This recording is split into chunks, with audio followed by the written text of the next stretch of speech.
Hello, welcome once again. This is another exciting video brought to you from the very southernmost city in the state of Ohio, Portsmouth, Ohio. On the banks of the Ohio River, directly behind me, of course, is the Ohio, and right behind that is the Commonwealth of Kentucky. Not a state, but a Commonwealth. So you can see the hills of Kentucky in the background and the shoreline of Ohio in the foreground. There's a lot to see and explore in Portsmouth, so come along, let's see what we find. I love this part of the state. There's hills and railroads and a giant river, which is just immediately south of here, maybe 3 or 4 blocks. Portsmouth itself is a very old city, old riverfront city on the confluence of the Scioto and the Ohio rivers. The area was originally settled by the Shawnee, and that heritage is still honored by Shawnee State University, which is located here, as well as a Native American earthworks that dates back to about 100 AD. The first Europeans in this area got here in the late 1750s. I think it was 1756, 1758, right in there, which is crazy early for Ohio. I really didn't even know that there were Europeans living here that long ago.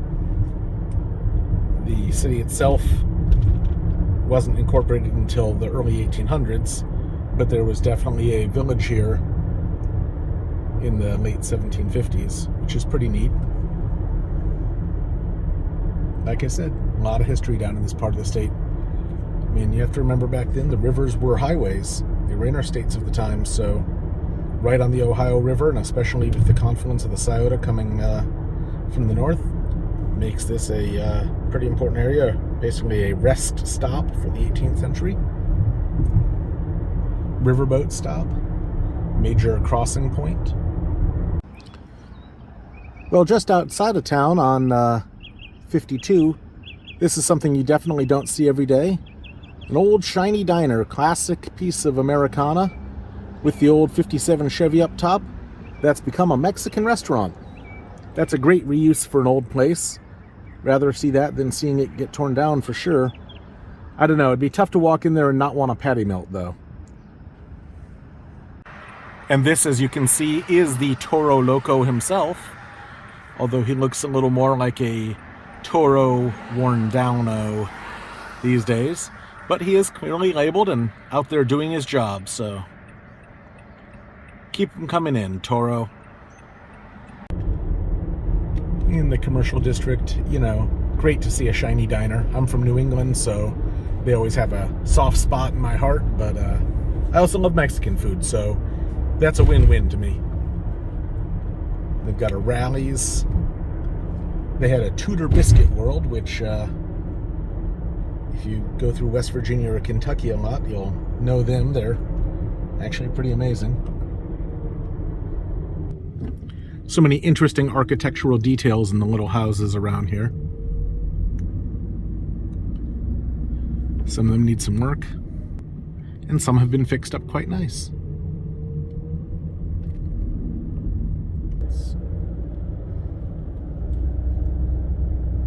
But a neat little neighborhood through here.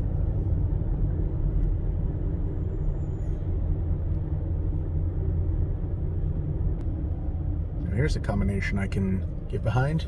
Mexican grill and barbecue smoked meats. Definitely a lot to appreciate about the combination of Mexican food and smoked meat. Oh, now I really like this. Old school barbershop. Just has a straight razor and a mustache for the sign. I mean, what else do you have to say? Straight razor and mustache. Gets the point across. And here in some industrial areas, we have hardwoods custom made in Portsmouth, Ohio. Right here along the railroad tracks. Look at this beautiful old factory. This is the Excelsior Shoe Company of Portsmouth, Ohio. Possibly they were big Stan Lee fans. I know, other people say Excelsior, but really he's the one who made it famous. Beautiful, beautiful old factory building. Looks like it's still working too, so that's good news. Jobs in a town that definitely needs them. Now here's a place that's been around for a long time. Love that building, love that sign. Now this pizza place here used to be a Rax once upon a time. I don't think Rax exists anymore. But it was like an Arby's. And here we are coming into beautiful downtown Portsmouth. Let's get out and take a walk around, shall we? And as we walk around here in downtown Portsmouth, you see the Hearth apartment buildings from the 1920s. You can see some repairs being done on this building here. You can actually see right inside the structure behind the old iron facade. And the inside, which boasts a curved staircase, a mirror-lined pillar, and a strikingly low ceiling. Not sure what this used to be, but it does look like they're fixing it up, so that's a good sign. And a sign behind me encouraging Portsmouth to stand together here. There's different ones on each block, possibly done by local artists. I don't know the story behind it, but it's kind of neat to see. Definitely a lot of hard times through here over the years. I see the old Boy Scout office is gone, and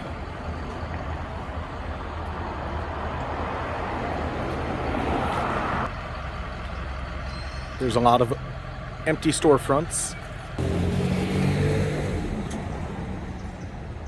This was a old patch-up job back in the 1950s or 60s, done to modernize an old building. Now, of course, it looks more out of date than if they hadn't done anything. The store is also empty. Hopefully finding a new tenant soon. And walking along the main drag here, which is Chillicothe Street, leads right through the center of town and down to the bridge at the south end of town where the Ohio River is and where the state of Kentucky starts. Just look at some of the businesses up here and see what's going on in Portsmouth. The Cirque d'Art.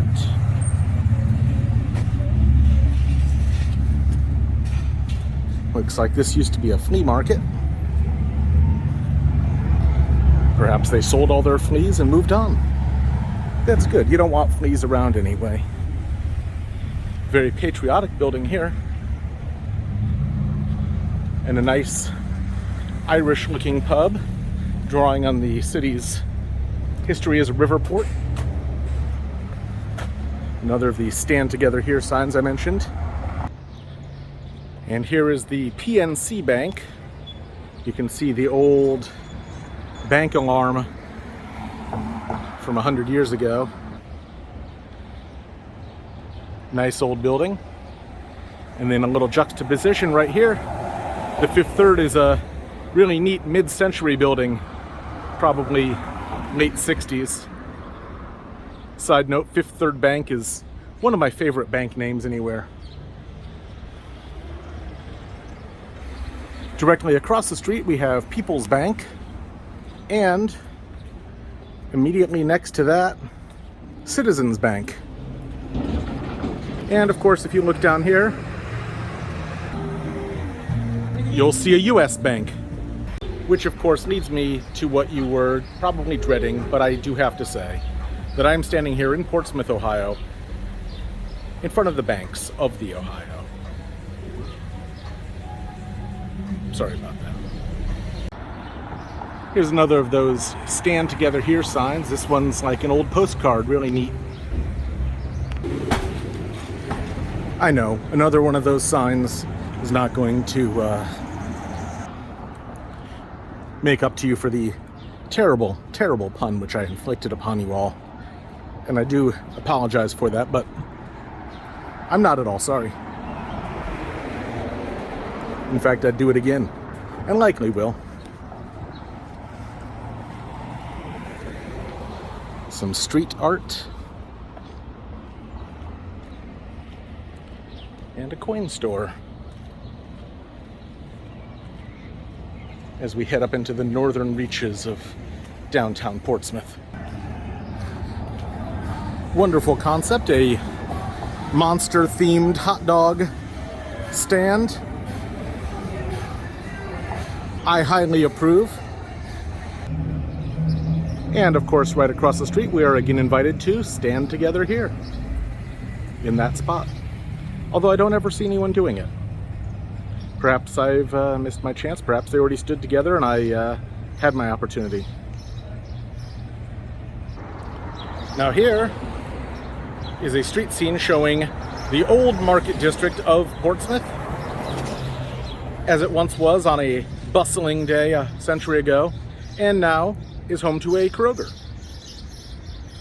which is a nice thing to see, to be honest. Kroger, some of you may not know, is a local Ohio chain founded in Cincinnati over 140 years ago. And in a town like this that is on harder times and has a lot of businesses leaving the area, it's really awesome to see a large business that employs a lot of people and provides a necessary service that's sticking around. There is nothing that will kill a downtown faster than not having access to a good quality grocery store. So it's really awesome to see that they're here, and I'm really happy to see that they appear to be thriving. There's a lot of people going in and out of their parking lot, so that's actually a really awesome thing. Plus the mural. The mural is beautiful. We're going to see some more murals coming up in just a bit here. I always like the little details of architecture on older buildings.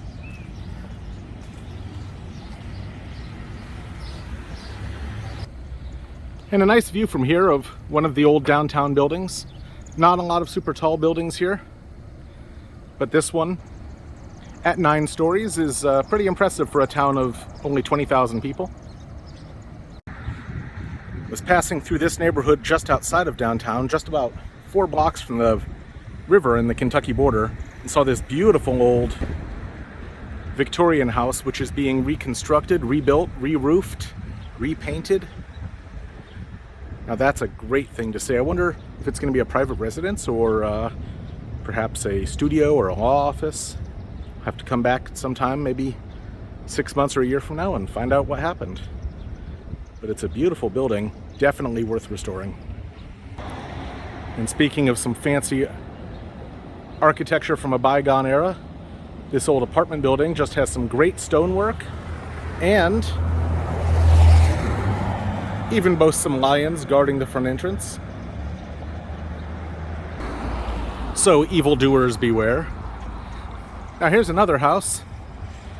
Love the terracotta roof and the old brickwork. Just an absolute monstrously large house with a fabulous garage in the back here. Just over the fence you can see it. It does not appear that anyone is currently restoring this, but it does seem to be in quite nice condition already. The yard is certainly well grown over. And the beautiful lamppost, a touch dirty, but appears to be working, no broken glass. I would say this is a very nicely done front yard and a very beautiful house. And perhaps the best thing going for it, it is located directly next to a Mexican restaurant.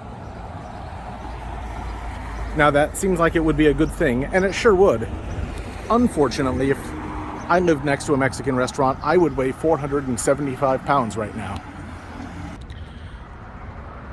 These people would have a lot to say about that. I mean, I'm already half that. And that's without living right next door to burritos and margaritas, bottomless tortilla chips, and the like. Not saying I lack the willpower, but, you know, there's only so much a man can endure before he needs guacamole on everything.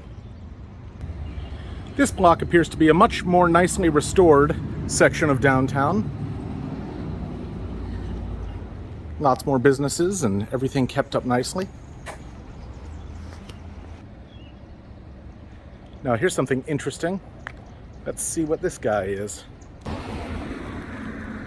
Appears to be a community garden, or perhaps a single person's garden. I see a lot of tomatoes. And this little folly here, part of an old church perhaps? There's a sign inside, let's see.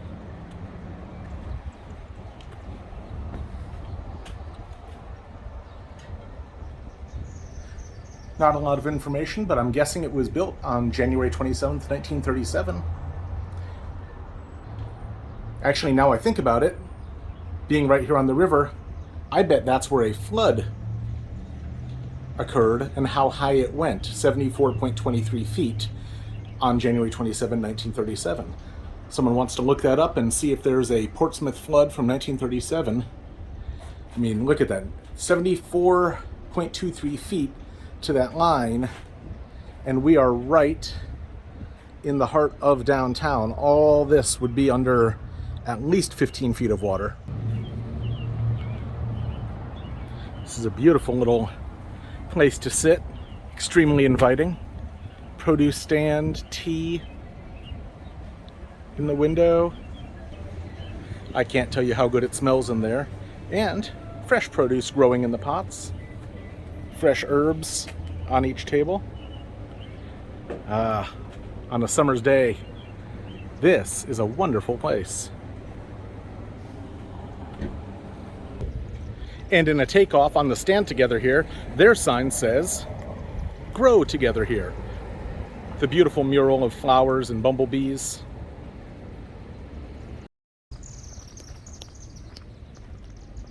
And heading down an alley, past an old fire escape, you can just see the bridge across to Kentucky in the background.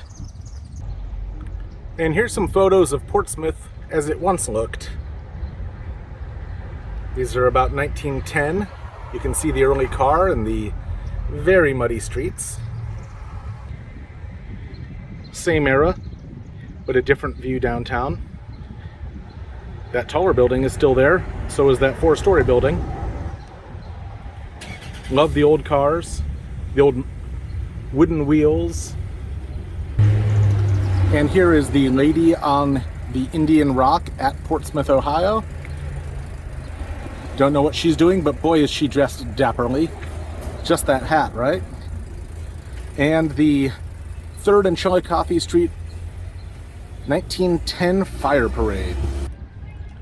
You can see the old fire engines, the horse-drawn fire wagon, and there's the ladder truck. Moving ahead 30 years, same street, August 1940. Just shy of 81 years ago. Again, same buildings, more or less. A few additions, a few subtractions. And the Labor Day Parade from 1914.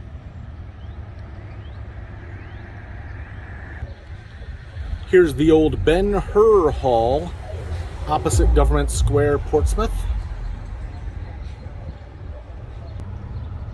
And a really nice old photo with a lot of glare, unfortunately, of the Ohio Volunteer Infantry marching off to the Spanish-American War. And that's April 26th, 1898.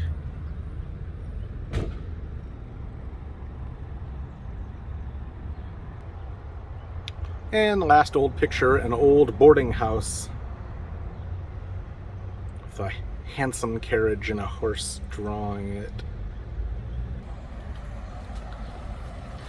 A lot of remnants of the past in this town if you know where to look. And even if you don't know where to look, sometimes they're right in your face like that. And here's a place to look now. The beautiful Main Street beautification area. Home of Noggin's Pub. and the Royal. Sadly, the Southern Ohio Museum appears to be closed now, but we can certainly appreciate the old building. Looks to me like a Carnegie library, perhaps. And next to the Royal, which we've seen in several of those very old photos, is the absolutely not to be missed Columbia Music Hall. And the buildings on the rest of the block are quite historic too. I wish I knew more about the history of this building, but I certainly appreciate it for its current beauty. The old Egyptian night scene over the pyramids. Columbia Music Hall. Do any of you know anything about it? Let me know in the comments, please. And just across the street from it is another sad mid-century attempt at renovation of these buildings. They would come in and knock off the ornate cornices and towers and turrets and replace the facade with a stylish metal front, stylish for the time. You could put your sign on and move on to the next building. As you see, there's dozens of buildings in town like this that have them. I'm sure dozens of buildings in your town that do too. And they did not hold up, unfortunately. Over here we have some of what the facades used to look like. Even if they're shabby, at least there's character to them. I have seen some towns where people have actually gone to the trouble of taking the old architecture facades off and replacing them with modern made equivalents of the old facade, often restoring them from pictures. Just taking some photos here of this studio with their Stand Together Here sign. Very nice quality work here, very nice pottery. I really love the speckled plate and cup set here. $29 for that mug. That's a very reasonable price for handmade pottery. Shame they're not open right now. It is later in the day, and it's the Tuesday after a holiday, so I'm not too surprised. Now here is the entrance to the Roy Rogers Museum. People who are older than me will remember Roy Rogers as a famous Western TV star. People my age will remember him for the chain of restaurants that once covered at least a large part of America, and people who are younger than me have no idea who Roy Rogers is, but he was born here in Portsmouth, Ohio. And over here is the post office, and a little more of downtown Portsmouth. Yet another welcome sign.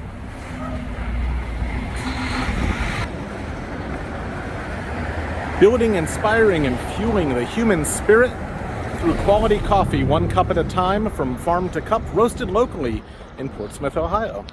And in keeping with a lot of the look of the downtown, sort of a restored post-industrial look, which I totally dig.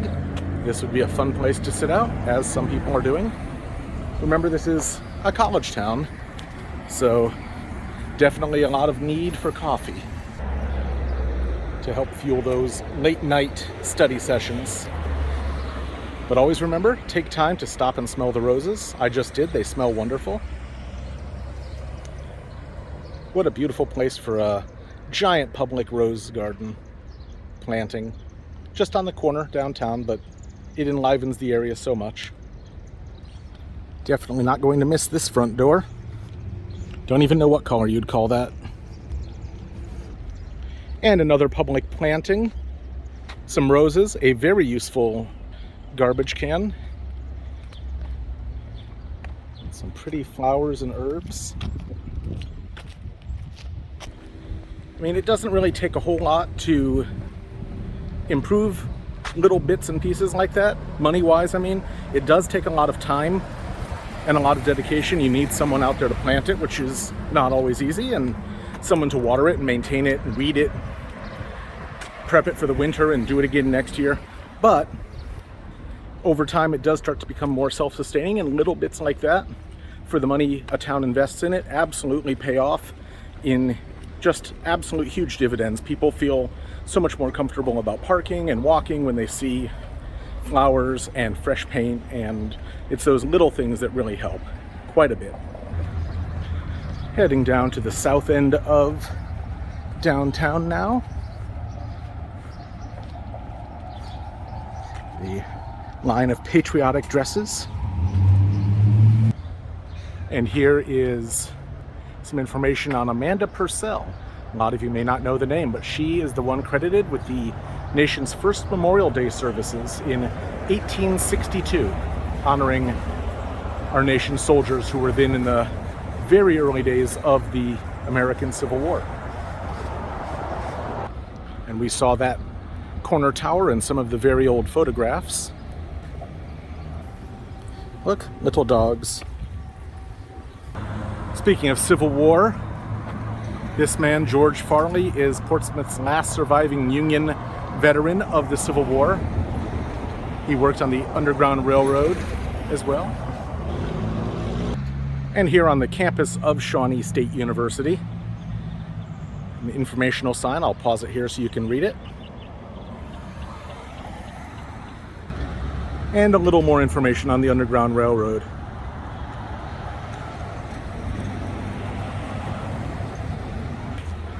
And here's a dog park with dogs.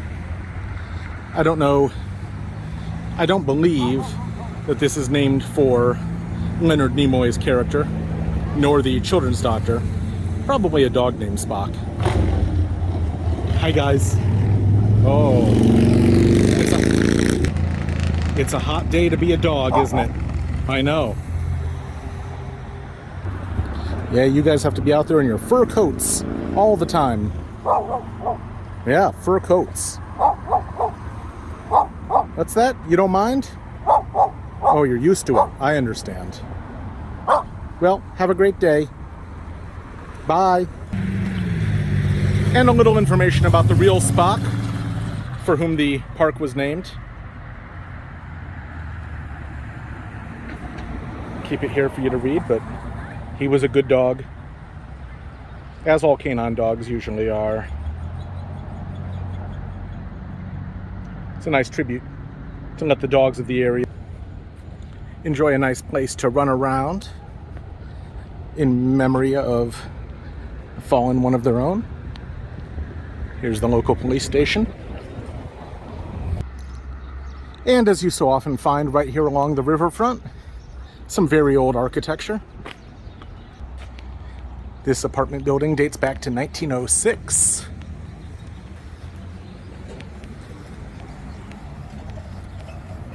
And next door is the local electric company, which I would say is from a pretty similar era.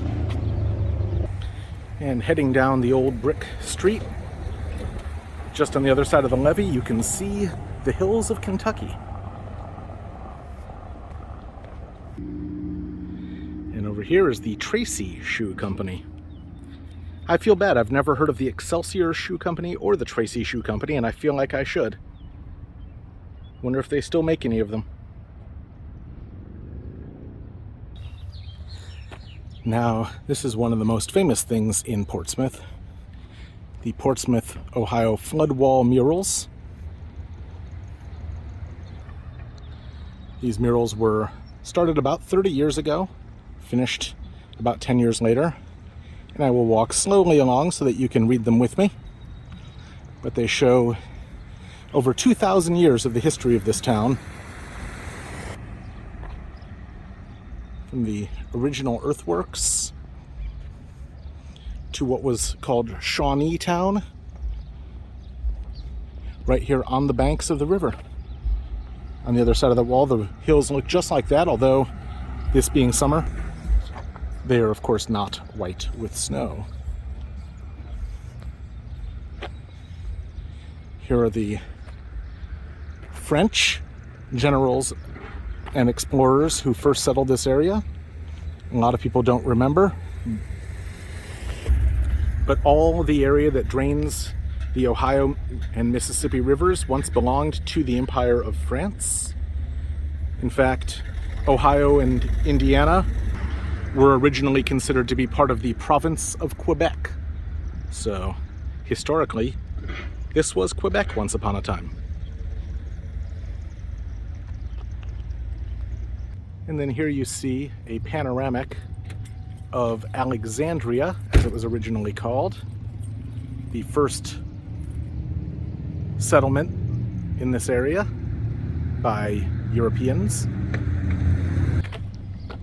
And if the floodwall isn't enough to tell you what happened to this first settlement, this mural absolutely does. And here's some modern day people enjoying the Riverfront Park in an interlude. We'll go look through there in a minute. I want to see the rest of the murals first. And now with the destruction of Alexandria and the Indians have been moved out, you have the original plat of Portsmouth as they rebuilt. What a great way to incorporate a functional building into this. You can't hardly tell that it's not part of the mural. I guess technically, since it's covered, it is part of the mural. And some histories of the early days. Looks like a grist mill and a wagon full of people. And of course, one of the biggest moments in the history of this town, the opening of the Ohio and Erie Canal in 1825. Nowadays, some small sections of the canal do survive as water, but many of them have been converted to rails and trails. They run from here all the way up to Scioto and across into Columbus and then up into Northeast Ohio. And that's why in the middle of Ohio, you end up with a lot of towns that are called Canal Winchester, Canal Fulton, Groveport, etc., because they were canal ports. The early interstate systems, such as they were, a little map of them running to Columbus and out to Akron and Cleveland and Lake Erie, and from there the world. And coming through the mid-1800s, you have industry, and of course the Civil War. Monument to Portsmouth soldiers at Gettysburg, Corinth, Vicksburg, and Chickamauga. I'm sure those were terrible times.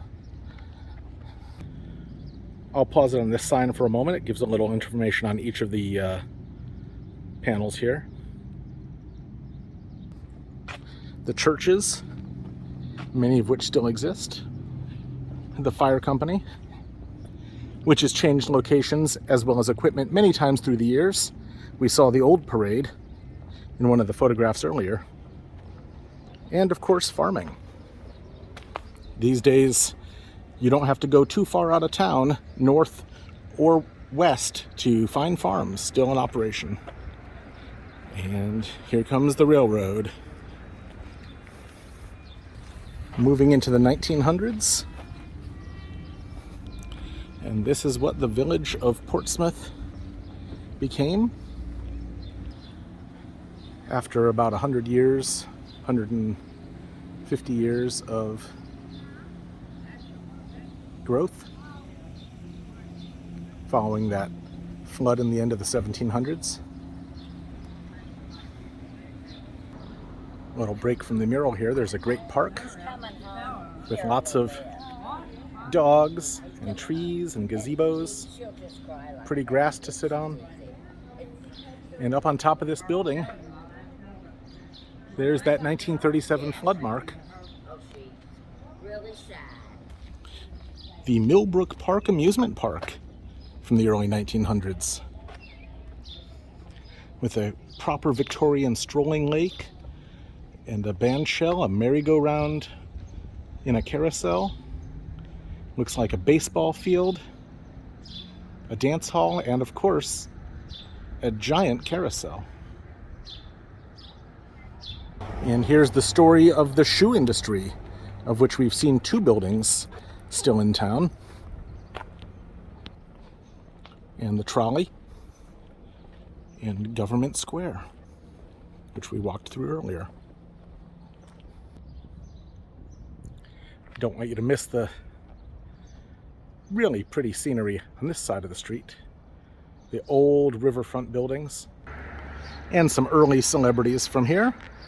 Julia Marlowe, the famous Shakespearean tragedian, and the legendary Jim Thorpe. He coached the Portsmouth Shoe Steels in 1927 at the dawn of the NFL. And continuing the football history, the Portsmouth Spartans, who were here starting in 1930, played the first ever night football game in the NFL against the Brooklyn Dodgers. And then have gone on to become the Detroit Lions, where they still are today. I love the details in this mural, like the 2 fashionable 1930s ladies strolling along. Just such realism. There's the old Art Deco Greyhound bus station. I've seen a few like that still survive, but not too many, and very rarely still as a bus station. Of course, we saw Roy Rogers Museum earlier, and there's the man himself sitting on Trigger.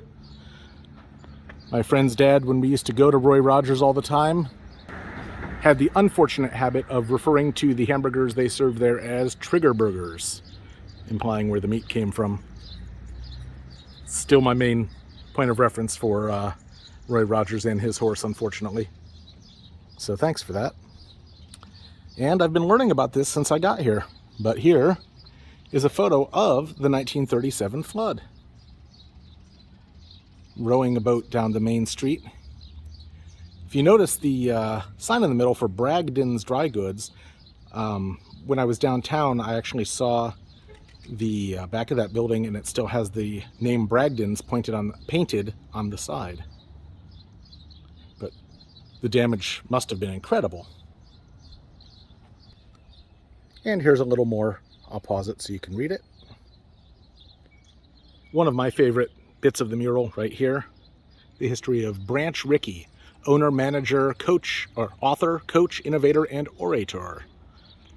He coached the Portsmouth Redbirds, and of course is the man most famous for signing number 42, Jackie Robinson, in the 1945 baseball season. Managed St. Louis and New York, as well as Portsmouth, and of course broke the color barrier in my favorite sport. Definitely a good man, and a fancy dresser. Look at that bow tie. There's the Robert E. Lee sternwheeler, and a reimagining of 1940s Chillicothe Street at night. I wonder if this painting's based on that photo we saw earlier. I'll have to take a look. And some industrial history of the steel mills through here.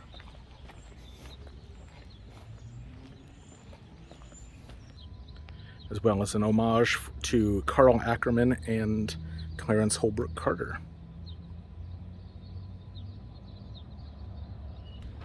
Here's a Carnegie Library mural showing the inside and outside. And continuing along the very long flood wall, some more beautiful murals.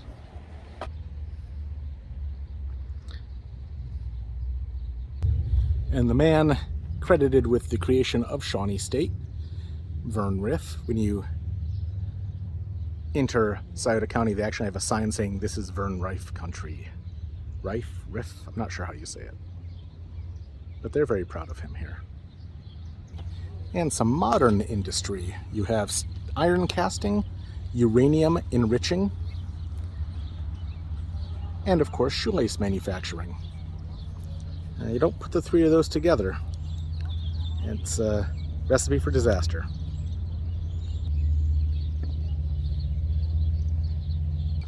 Some medical history, and 6 more disasters in Portsmouth's history. So many wars in just 1 century. I'm rather partial to this one. Everyone thinks of the Hells Angels, or perhaps the pagans or Mongols, Diablos, when you think of motorcycle clubs. But the nation's first and oldest cycling club was established right here in Portsmouth, Ohio, 1893, the Portsmouth Motorcycle Club. And it is still going strong today. Look at all that chrome. And a picture postcard style homage to many lost treasures of the area, with a beautiful stone fence just the other side. Boy, I like that. Sunset at the point, looking over the bridge. Portsmouth's sister cities in England, Mexico, and Germany.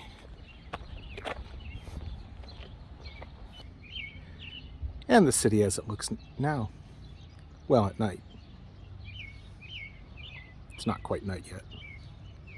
But how it looks these days, I should say. Over here is a great remembrance of all the many, many baseball stars to call Portsmouth, Ohio home.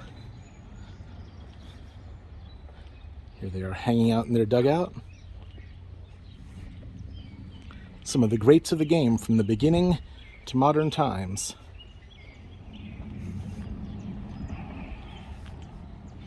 A lot of baseball history here.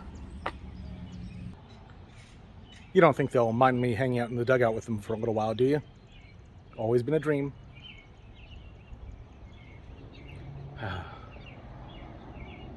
It's about as close as I'll come, unfortunately. And here we are walking through the end of the flood wall. You can see the system where they would lower a gate into place if a flood were to occur. And of course, just outside the flood wall, the one house in town that they don't care if it gets flooded or not. These guys are just on their own.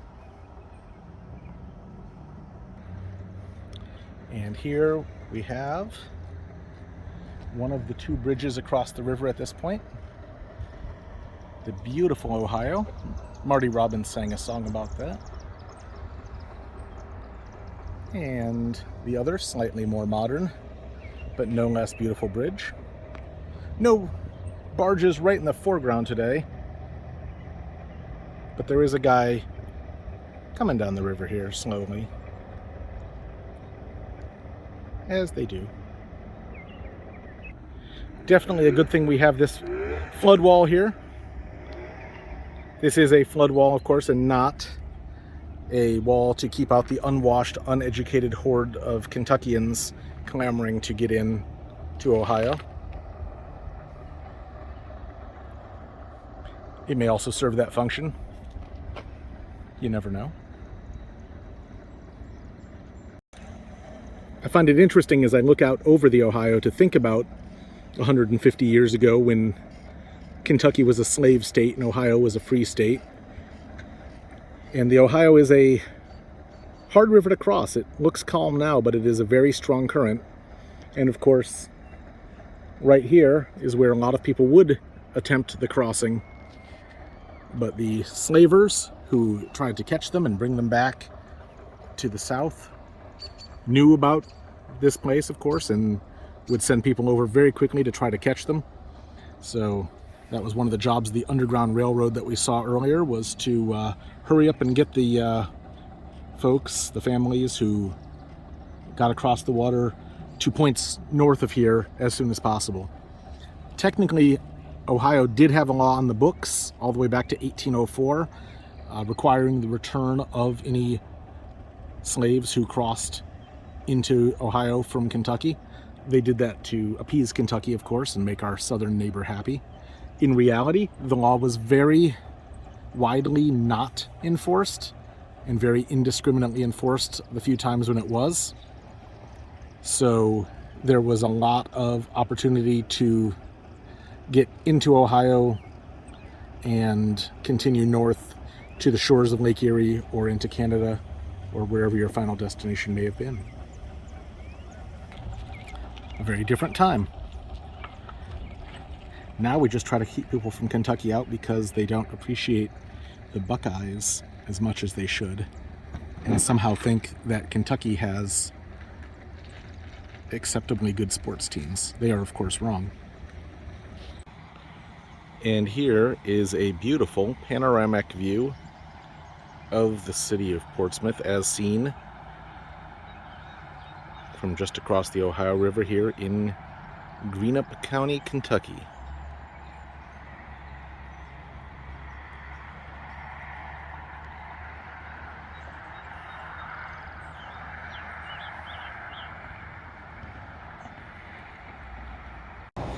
This restaurant is the Fork and Finger, which is funny because that's two ways you can say fork you.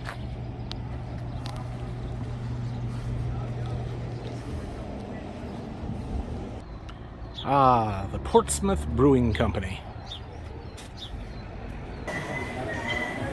And definitely make a stop in here. Well, this seems like as good a place as any to say goodbye to you. So from Southern Ohio, the Portsmouth Brewing Company, cheers. Oh gosh, that's delicious.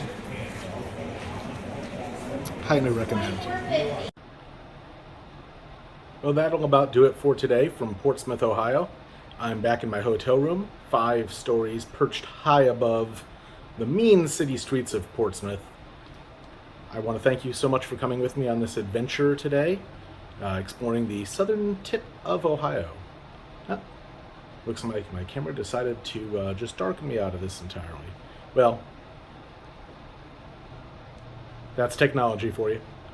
Anyhow, have a great day. Thank you so much for watching, and please, as always, if you enjoy my videos, like and subscribe. It really helps me out. I'm trying to grow my channel slowly but surely, adding like 1 subscriber a week. I figure in, 5.5 years, I'll hit 1,000. So, something to shoot for. Again, thanks for watching. Have a great day, and see you next time. Bye.